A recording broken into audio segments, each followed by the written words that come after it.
Bismillahirrahmanirrahim. Sikap hidup seseorang dibentuk oleh keyakinan yang dimilikinya. Sebagai muslim, keyakinan kita berpatri pada dua kalimat syahadat. Asyhadu an la ilaha illallah wa asyhadu anna Muhammadar Rasulullah. Kalimat ini membentuk perilaku kehidupan. Itulah ikrar yang kita ucapkan. Artinya, pada saat kita berkata asyhadu an la ilaha illallah, saya bersaksi tidak ada Tuhan selain Allah, kita sudah melaksanakan sebuah ikrar. Kalau saya yakin tidak ada Tuhan selain Allah, itu berarti saya tidak akan pernah takut kecuali hanya kepada Allah. Saya tidak akan pernah menggantungkan hidup kecuali hanya kepada Allah. Saya tidak akan melarikan persoalan kecuali hanya kepada Allah. Saya tidak akan minta tolong kecuali hanya kepada Allah. Saya tidak akan minta rezeki kecuali hanya kepada Allah. Berurat dan berakar itu di dalam hati, membentuk kepribadian dan mewarnai seluruh langkah kehidupan kita. Di zaman kita fasih betul mengucap dua kalimat syahadat. Tahlil pun lancar. Tetapi konsekuensi dari kalimat itu sering kita abaikan. Apalagi kita sedang berhadapan dengan zaman yang serba sulit seperti sekarang ini. Ekonomi yang belum pulih, lapangan kerja susah, pengangguran banyak, biaya hidup tinggi.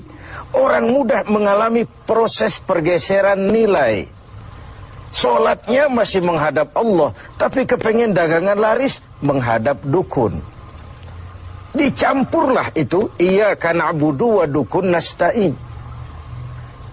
Ini kan sudah gaya hidup yang sinkrit. Nah, puasa melahirkan keikhlasan. Kenapa? Karena ibadah ini seperti kita pernah bicarakan tanpa sugesti. Mungkin kalau kita sholat masih berharap dilihat orang. Kita membayar zakat, kita bersedekah masih berharap dilihat orang. Tapi dengan puasa hanya kita dan Allah saja. Ini harusnya melahirkan gaya hidup keikhlasan. Bahwa kalau kita sudah berbuat, yang penting kita dan Allah saja. Mau dipuji orang atau tidak, mau didengar orang atau tidak, mau dilihat orang atau tidak, yang penting saya sebagai pelaksana sebuah ibadah dan Allah sebagai tempat tujuan kenapa ibadah ini saya laksanakan. Karena itu, pada jumpa kita sore ini, kita akan bicara tentang ikhlas dalam menghadapi kehidupan ini. Sebab bukan saja hanya sholat kita harus ikhlas, puasa harus ikhlas, zakat harus ikhlas. Menjalani hidup ini pun kita harus dengan penuh keikhlasan. Kita tahu bahwa apa saja kalau sudah mulai kita gantungkan kepada yang selain Allah, bersiaplah untuk kecewa. Apa saja kalau sudah mulai kita gantungkan kepada yang selain Allah, bersiaplah untuk kecewa. Nah, ikhlas tentu bukan hal yang mudah dilaksanakan, walaupun sangat mudah untuk diucapkan. Tetapi inilah yang diperintahkan Allah kepada kita. Kalian wa ma umiru illa liya'budullaha mukhlisin. Kalian tidak diperintahkan kecuali hanya menjadi penyembah Allah yang penuh keikhlasan. Penyembah Allah yang berangkat dari semangat keikhlasan. Saya ingin mengungkap apa yang pernah disampaikan oleh Imam Al-Ghazali tentang keikhlasan ini. Beliau menyatakan, "An-nas kulluhum mauta illa al-alimun. Wal-alimuna niyamun illa al-amilun. Wal-amiluna mughtarruna illa al-mukhlisun." Manusia, kata Al-Ghazali, pada dasarnya mati, kecuali orang yang berilmu.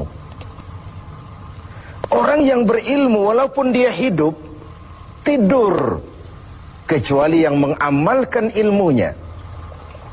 Dan orang yang mengamalkan ilmunya, banyak yang tertipu, kecuali yang ikhlas di dalam mengamalkannya. Begitulah dalam kehidupan ini, manusia pada dasarnya mati kecuali orang yang berilmu. Tidak banyak yang bisa dilakukan tanpa ilmu.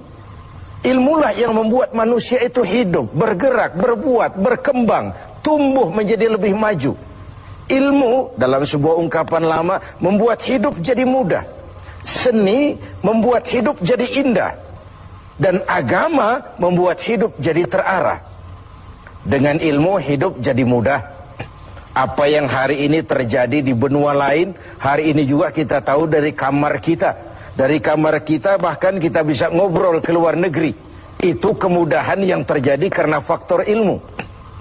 Dahulu tahun 50-an, orang kita kalau pergi haji ke Mekah 6 bulan. Kita sudah lupa dia baru pulang 6 bulan. Yang ada cuma kapal laut, sementara Mekah Madinah unta. Sekarang orang berhaji cukup 1 bulan. Kemajuan ilmu yang menciptakan Boeing memotong waktu 5 bulan. Ruang dan waktu sudah bukan masalah. Manusia mati kecuali yang berilmu. Orang yang berilmu, walaupun dia hidup, tidur kecuali yang mengamalkan ilmunya itu. Nah, orang yang mengamalkan ilmunya banyak yang tertipu. Merasa sudah banyak karyanya, sudah banyak ibadahnya, sudah banyak kebaikannya. Mereka banyak yang tertipu, illal mukhlisun, kecuali yang ikhlas di dalam mengamalkan ilmunya itu. Ikhlas itu, itulah roh dari amal yang kita kerjakan. Amal tanpa ikhlas, jasad tanpa roh, mati nilai amal kita. Dan iblis itu luar biasa. Sehingga Nabi katakan, iblis masuk ke tubuhmu, menggodamu melalui saluran darahmu. Persempit jalan masuk iblis ke tubuhmu. Sahabat bertanya, dengan apa ya Rasul? Dengan zikir dan lapar. Saya ingin mengulangi hadis ini. Iblis masuk ke tubuhmu, menggodamu melalui saluran darahmu. Persempit saluran masuk iblis ke tubuhmu. Dengan apa ya Rasul? Dengan zikir dan dengan lapar. Jadi ketika kita melaksanakan ibadah puasa ini, kita mempersempit ruang gerak iblis. Itu makna bahwa kalau datang Ramadan, diikat setan dan iblis itu. Siapa yang mengikat? Ya kita sendiri. Dengan apa? Dengan ibadah puasa. Kita ikat dia, tidak berkutik, memperturutkan hawa nafsu sebagai kendaraan utama si iblis tadi. Jadi kembali kepada soalnya, keikhlasan. Itulah nilai dari amal kita. Nah, iblis datang kepada setiap orang dengan bendera yang tidak sama. Iblis datang kepada orang kaya dengan bawa bendera bakhil. Iblis datang kepada penguasa dengan membawa bendera kezaliman. Iblis datang kepada para kiai dengan membawa bendera hasud, iri hati, dengki. Iblis datang kepada orang kaya dengan membawa bendera pelit, bin bakhil alias kikir. Strateginya berbeda, bergantung kepada yang didatanginya. Nah, kalau itu tidak terkena, ditanamkannya lah perasaan bangga. Ah, amalmu sudah banyak, kebaikanmu sudah banyak. Dihilangkanlah keikhlasan kita. Karena itu hadirin dan pemirsa, saya ingin menyampaikan sebuah potret tentang ikhlas ini. Dulu ada cerita, kiai punya santri 2 orang. Satu namanya si Ali, satu namanya si Umar. Satu hari si Ali pergi ke kebun, nyabut singkong. Singkong tercabut, Ali melihat, ah ini singkong bagus sekali. Kalau dihadiahkan kepada Pak Kiai, senang hati beliau. Ah, tabarukan, cari berkah. Berangkat ke rumah Kiai, bawa singkong. Sampai di rumah Kiai, Assalamualaikum Pak Kiai. Waalaikumsalam. Ada apa? Dari kebun Pak Kiai, saya jabut singkong, bagus sekali. Saya ingat sama Kiai, doakan saya Kiai. Oh, bawa masuk ke dapur, Li. Ali masuk ke dapur, taruh singkong. Kiai bilang sama istrinya, Bu, Ali ini jauh-jauh datang kemari, hadiahkan kita singkong ini. Pulang kita kasih apa dia? Kata istrinya, Kiai bang, ada seekor kambing di belakang, hadiah pengusaha temporary sama kita. Daripada di sini tidak ada yang merawat, kan lebih baik dikasihkan si Ali. Siapa tahu dia pelihara berkembang biak jadi banyak nantinya. Jadilah itu. Ali permisi mau pulang, kata Kiai, "Li, saya hadiahkan kau seekor kambing. Peliharalah, mudah-mudahan membawa berkah." Terima kasih Pak Yai. Pulanglah Ali dengan kambing seekor ini. Di jalan pulang ketemu temannya si Umar. "Dari mana kau, Li?" "Dari rumah Kiai, Umar." "Itu kambing?" "Dikasih sama Kiai." "Kenapa kamu dikasih kambing?" "Enggak tahu, saya datang cuman bawa singkong ke rumah Kiai, pulang dikasih kambing." Si Umar nih otak dagangnya jalan.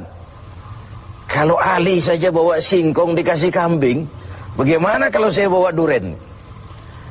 Jadi mampirlah si Umar ke pasar beli duren 3 buah, dibawalah ke rumah Kiai. "Kiai, assalamualaikum." "Ada apa, Mar?" "Duren Kiai, ikhlas karena Allah, ikhlas Kiai, silakan." "Oh, bawa masuk ke dapur, Mar." Umar taruh singkong taruh duren di dapur. Kiai bilang lagi sama istrinya, "Bu, Umar nih datang bawa duren lebih banyak dari yang dibawa si Ali. Kita kasih apa dia pulang?" Kata istrinya Kiai, "Abang nih kambing seekor pun sudah dikasih Ali, Bang. Sudah nggak ada apa-apa lagi di rumah." "Gitu ya?" "Iya." "Jadi macam mana?" Kata istrinya Kiai, "Begini sajalah, Bang. Ali tadi kan datang bawa singkong. Lalu Umar nih daripada pulang tangan kosong, sudah singkong Ali saja kasihin si Umar." Begitu. "Iyalah." "Ya jadilah." Umar permisi mau pamit pulang, kata Kiai, "Mar, ada singkong, kamu bawa pulanglah, saya hadiahkan sama kamu, rebus, mudah-mudahan bawa berkah buat kamu." Pulanglah si Ali bawa singkong nih kan. Jadi ini sebuah potret betapa si Ali yang ikhlas bawa singkong dapat kambing. Umar nih yang punya target bawa duren 3, pulang dapat singkong. Nah, jadi ini sebuah cerita bahwa apa saja kalau sudah kita mulai bukan karena Allah, bersiaplah untuk kecewa. Itu dulu, barangkali adik-adik ada yang akan mengajukan pertanyaan. Silakan. Assalamualaikum warahmatullahi wabarakatuh. Salam. Kiai, ada yang ingin saya tanyakan berkenaan dengan ikhlas. Pertanyaannya, bagaimana contoh orang yang ikhlas dalam berbuat? Ya, contoh orang yang ikhlas dalam berbuat. Saya ingin menyampaikan sebuah cerita saja, tapi agak vulgar. Tapi ini agak mendekati ya. Orang yang ikhlas dalam berbuat itu, mohon maaf, barangkali agak mirip-mirip orang yang buang air besar. Ini saudara-saudara kalau pagi buang air besar ikhlas enggak? Ikhlas kan? Apa pernah ditengok-tengok? Enggak pernah. Apa pernah berharap balik lagi? Juga enggak. Walaupun malam habis makan enak, makan sate, buahnya anggur, apel, besok pagi dibuang ikhlas. Enggak begitu jatuh terus ditengokin, jangan-jangan satenya ini. Enggak, sudah ikhlas, kurelakan di kau pergi. Begitu kira-kira contoh orang yang ikhlas dalam berbuat. Ini maaf ya, contohnya agak vulgar, tapi saya pikir itu yang agak mendekati. Kalau sudah berbuat ya sudah diikhlaskan saja, dilepas. Karena ikhlas itu kan artinya selamat, selamat dari noda, selamat dari kepentingan yang selain Allah, bersih dari kepentingan yang selain Allah. Nah itu yang kita inginkan dalam berbuat. Dan puasa sekali lagi melatih kita untuk menerapkan sikap-sikap ikhlas. Kan kalau sudah kita puasa, yang tahu cuma kita dan Allah saja. Bukan karena ingin dipuji orang, bukan karena ingin disanjung orang, tapi karena melaksanakan perintah Allah berdasarkan keikhlasan. Mudah-mudahan puasa ini semakin mendorong kita menjadi orang-orang yang ikhlas.